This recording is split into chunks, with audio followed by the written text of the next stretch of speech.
Sri TV நேயர்களுக்கு வணக்கம். தேர்தலுக்கு முந்தைய கருத்து கணிப்பு நிகழ்ச்சியில உங்களை சந்திக்கிறோம். திருச்சி மாவட்டத்தில் இருக்கக்கூடிய முசிறி சட்டமன்ற தொகுதியுடைய தேர்தலுக்கு பிந்தைய கருத்து கணிப்பு முடிவுகளை உங்களோடு பகிர்ந்து கொள்ள அவளுடன் இருக்கிறோம். 2021 தியாகராஜன் திமுக கட்சியை சார்ந்தவர் வெற்றி பெற்றிருக்கிறார். 26,836 வாக்குகள் வித்தியாசத்தில் வெற்றி பெற்றார். அப்பொழுது 77.24% வாக்கு பதிவானது. இப்போ 86.78% வாக்கு பதிவாயிருக்குது. திமுக சார்பாக கௌரு ராஜா அவங்க போட்டிடுறாங்க. யோகநாதன் அதிமுக கட்சியின் சார்பாகவும், பாக்கியலட்சுமி நாம் தமிழர் கட்சி, விக்னேஷ் தாவேகா கட்சியின் சார்பாக போட்டிடுறாங்க.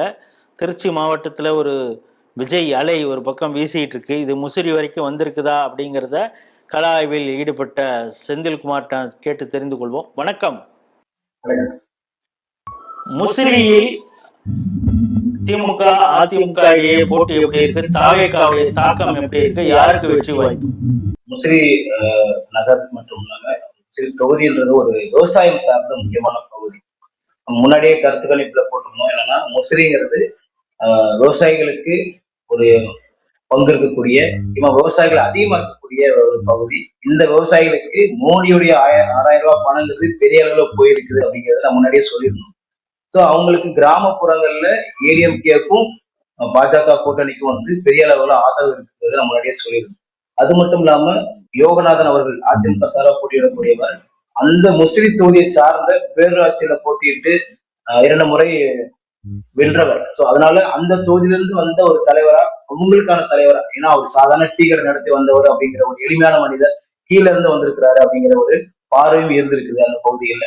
அதை தாண்டி இந்த பக்கம் பார்த்தோம்னா திமுகவை சேர்ந்த கருணராஜா அவங்க முன்னாள் வனத்துறை அமைச்சரோட பையன். தேர்தலுக்கு கடைசி நேரத்துல அவங்களுடைய வேகம் வந்து பெரிய அளவுல வந்து முடுக்கி விடப்பட்டுச்சு. என்ன காரணம்னா, இந்த தொகுதி வந்து நம்ம வெளியிருந்து போட்டியிட்டாலுமே நம்ம இருந்து வெற்றி பெற்ற தொகுதி, அதனால மீண்டும் கைப்பற்றணும் அப்படின்றதுல பயங்கரமான வேலைகள் பார்த்துட்டு கடைசி 2-3 நாள்ல தேர்தலுக்கு முன்னாடி அவங்க அப்ப வனத்துறை அமைச்சர் அப்படின்றதுனால அவருடைய உத்திகள் வந்து பெரிய அளவுல வந்து கிரவுண்ட்ல போய் சேர்ந்திருக்கு.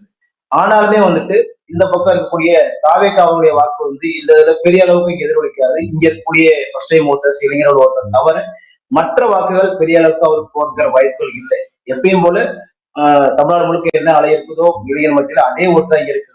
அவங்க முன்னாடி சொல்ற மற்ற தொகுதியில் இருக்க மாதிரி சிறுபான்மை வாக்கு பெரிய அளவுக்கு போவதோ இல்ல அதிருப்திய வாக்குகள் அந்த மாதிரி எதுவுமே இல்லாம இவருக்கான வாக்குகள் அப்படிங்கிறது தாவேகாவுக்கு போவதான் வாய்ப்பு இருக்குது.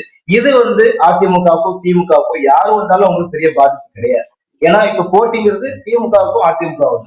அதுலயும் குறிப்பா சொல்ல போனா அதிமுக வந்து லோக்கல் கேண்டிடேட் அப்படின்ற ரீதியிலையும் அவரோட பிரச்சாரம் பெரிய அளவில் எல்லாருக்கும் போயிருக்கிறாரு. எளிமையான மனிதர். யாருனாலும் அவருக்கு பிரச்சாரத்தை கூட பாத்தீங்கன்னா நிறைய பேர் அவரை நேரடியா சந்திச்சு பிறந்தநாள் வாழ்த்துக்களை கூட பெற்றிருக்கிறாங்க. அந்த மாதிரி எளிமையா சந்திக்கக்கூடிய மனிதராக இருக்கிறாரு.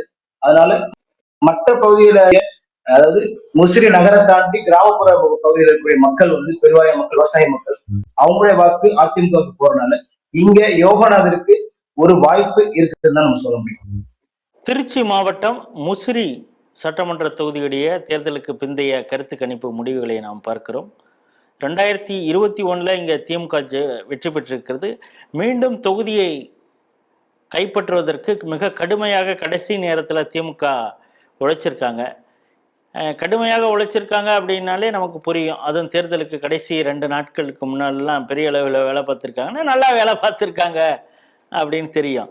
ஆனால் அதிமுக கட்சியின் சார்பாக போட்டியிடும் யோகநாதன் அவர் வந்து ஒரு லோக்கல் கேண்டிடேட்டு. ஒரு சாதாரண டீ கடை வச்சு அங்கிருந்து படிப்படியாக கட்சியில் பல்வேறு மட்டங்களுக்கு வந்து இப்பொழுது போட்டியிடுகிறார். அப்படிங்கிறதுனால நம்ம ஆளுயா அப்படின்னு சொல்லி அந்த மக்கள் நினைக்கக்கூடிய ஒரு வேட்பாளராக இருக்கிறார். இது விவசாயம் சார்ந்த பகுதி. அதனால் கிராமங்களில் பாஜகவுடைய தாக்கம், அவங்களுடைய திட்டங்கள் நல்லா போய் சேர்ந்துருக்குது. மோடியுடைய அந்த கிசான் சம்மான் நிதி பெரிய அளவு போய் சேர்ந்து அவங்க பாஜகவுடைய ஆதரவாளராக இருக்கிறாங்க. அதிமுகவிற்கும் அங்கே பெரிய அளவு ஆதரவு இருக்கிறது. நகர்ப்பகுதிகளிலையும் திமுகவுக்கு கொஞ்சம் ஆதரவு இருந்தால் கூட அதிமுகவுக்கும் ஓரளவு ஆதரவு இருக்கிறது. காரணம், அந்த யோகநாதன் வந்து ஒரு எளிமையான நபர் அப்படிங்கிறதுனால முசிறியில் இந்த முறை இலை துளிர்க்க வாய்ப்பு அதிகம் அப்படிங்கிறது ஸ்ரீ டிவியுடைய தேர்தலுக்கு பிந்தைய கருத்து கணிப்பு சொல்கிறது. மீண்டும் வேறொரு சட்டமன்ற தொகுதியில் சந்திப்போம். நன்றி, வணக்கம்.